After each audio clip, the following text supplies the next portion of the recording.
Bien, y para conversar sobre estos dos temas, ya está conectado con nosotros nuestro primer invitado.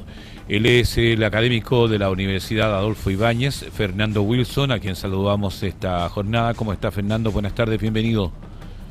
Hola, buenas tardes. Muchas gracias por la invitación.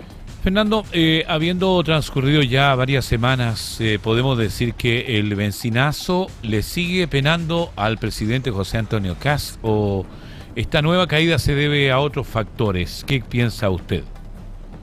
O sea, yo no veo una caída, está de alguna forma, entre comillas, pegado en 38, 42, es el rango dentro del que oscila, que es gruesamente, digamos, una cifra, entre comillas, razonable.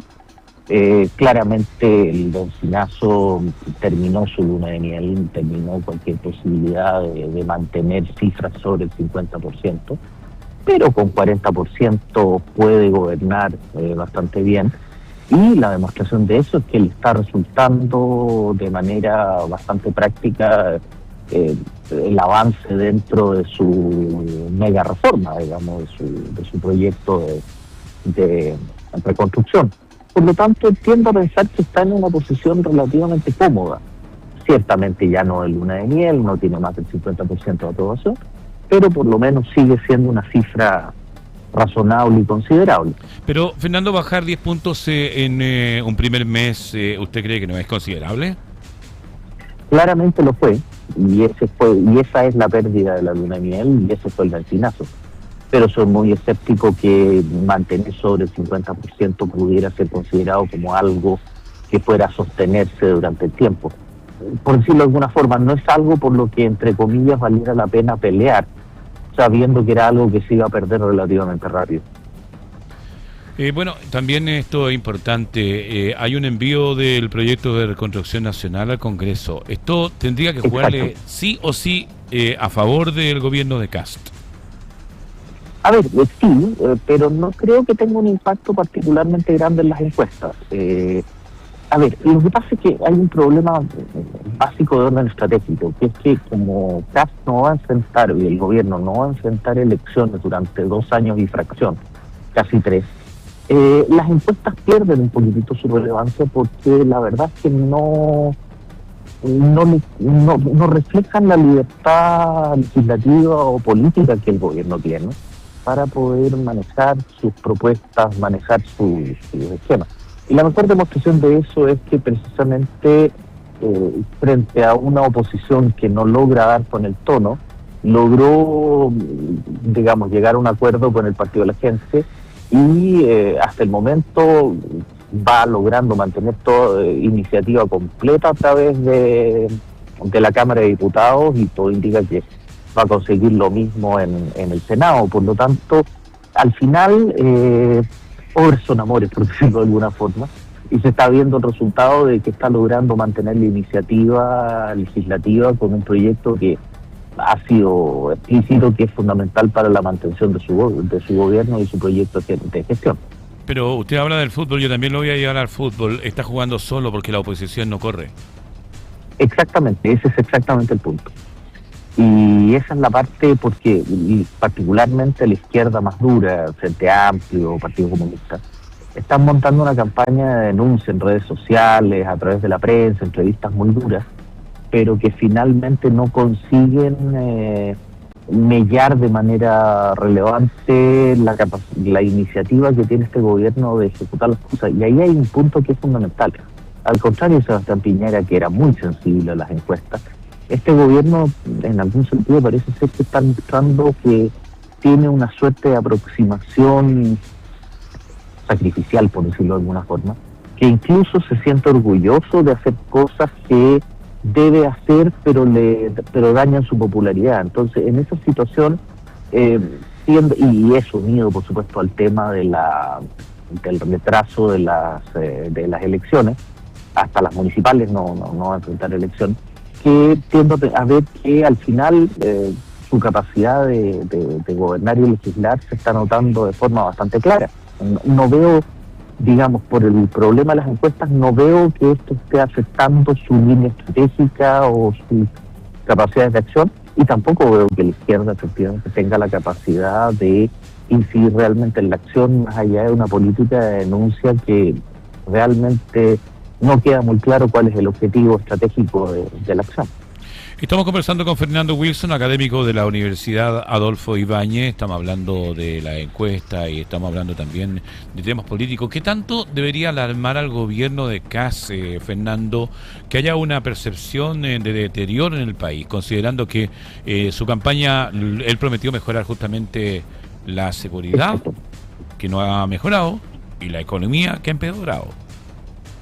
A ver, en términos generales, ese es precisamente el diagnóstico que ellos instalaron. El punto más bien es cuánto pueden resistir sin entregar cambios concretos, cambios claros de mejora. Y el reloj cuenta. Es decir, esto es una situación donde el gobierno tendría que claramente estar considerando esto, por decirlo de alguna manera, en lenguaje más coloquial, tranquilo, nervioso, en términos de que si bien ese todavía no es perjudicial, puede ser potencialmente la mayor amenaza. En ese sentido, con una oposición inexistente, como también me decía, el gran desafío es que se perciba que este gobierno no sea capaz de cumplir las promesas.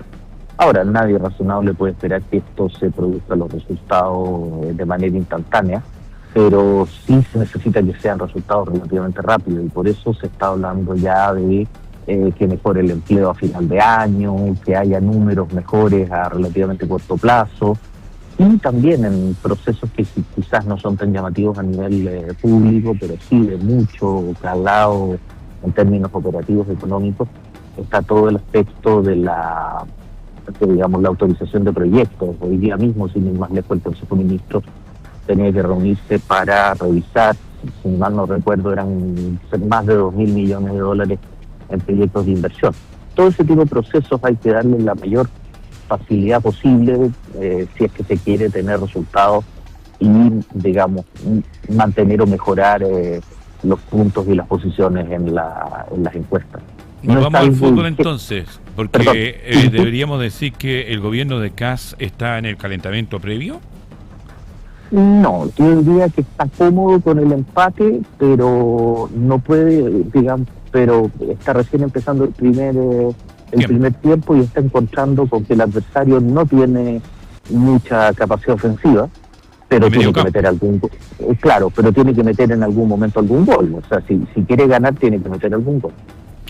Claro, el empate no le sirve. La aprobación, Fernando, tuvo una fuerte caída en los segmentos más populares. ¿Considera que esto es, usted considera, que esto es malo para Kast, considerando que fueron estos sectores los que apostaron por él en la última parte de la campaña, o en este caso en la segunda vuelta?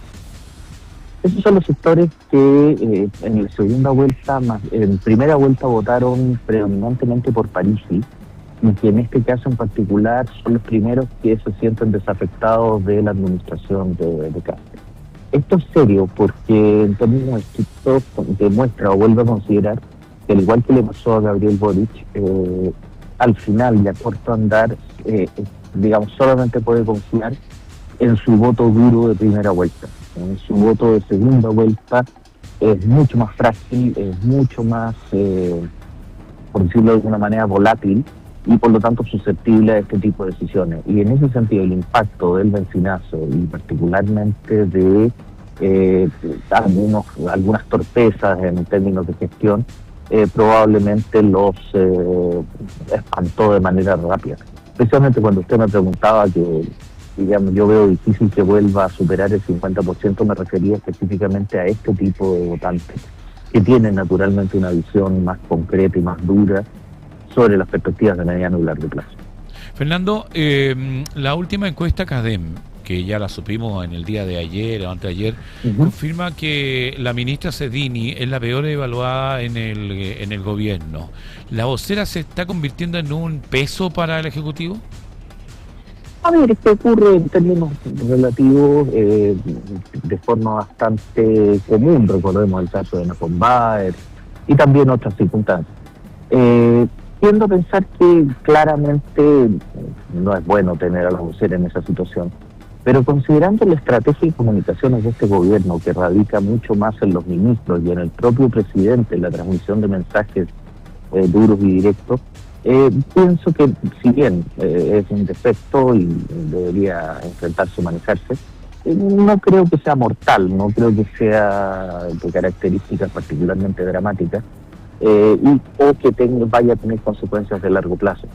Por otro lado, sí veo bastante más complicado el hecho de que la ministra de Seguridad se mantenga en mala apreciación, porque ese sí que es un talón de Aquiles importante, y uno esperaría que Trinidad Steiner a corto plazo comience a mejorar en su valoración si es que se pretende producir resultados en el ámbito de seguridad.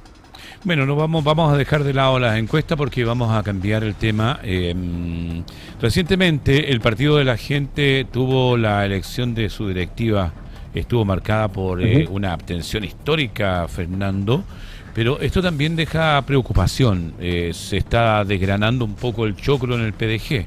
¿Qué significa para un partido con 42.885 afiliados que apenas voten 1.106? ¿Es el PDG tan masivo como ellos creen o dijeron ser? No, que el PDG al final del día es una máquina electoral que está anclada en la imagen personal de Franco Parisi. En esa situación ellos consiguen la elección de una poderosa bancada de diputados, no tienen senadores, pero a través de ese mismo proceso también es que no logran conseguir mayor apelación, es decir, el votante que está dispuesto en el contexto de una campaña a ir a votar por ellos, no se deben sensibilizar para que se tome 5 minutos de su tiempo para ir a votar incluso en línea, lo cual demuestra que claramente es la contraparte de tener un partido sin ideología explícita y sin una postura de poder clara. De alguna manera nos confirma que el instrumento parlamentario y personal por favor, con esto no digamos, estuvo a 2-3 puntos de pasar adoptable para el 2030 de no ocurrir nada particularmente dramático. Pero ciertamente un partido que solo convoca 1.100 personas para votar dentro del proceso electoral interno no se puede definir como un partido de masa, sino que más bien una máquina caudillera. Fernando, estas elecciones con una paupérrima convocatoria, donde también pierde la diputada que es hermana de Parisi, Sandra Parisi, hermana de Franco. ¿El ex candidato está perdiendo terreno en el partido que él mismo está fundó, digo?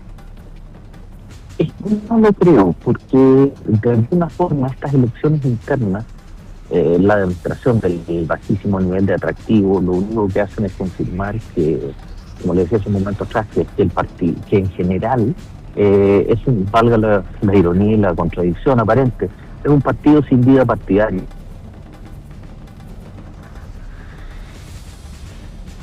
Se nos perdió un poco Fernando Wilson, académico de la Universidad Adolfo Ibáñez. Estábamos hablando de él, del Partido de la Gente, con este académico de la Universidad de Adolfo Ibáñez, decíamos, y que nos estaba desglosando un poco el fenómeno que está pasando con el Partido de la Gente, que después de ser un partido bastante potente dentro de las últimas elecciones, en la primera vuelta, da un giro total y se queda con 1.000 y un poquito más de votantes en una elección que se supone debería ser tremendamente potente. Entonces nos quedamos ahí.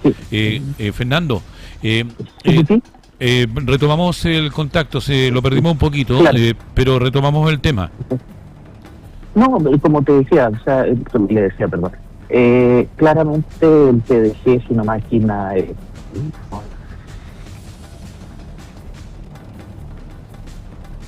Sí, lamentablemente, Fernando, tenemos problemas.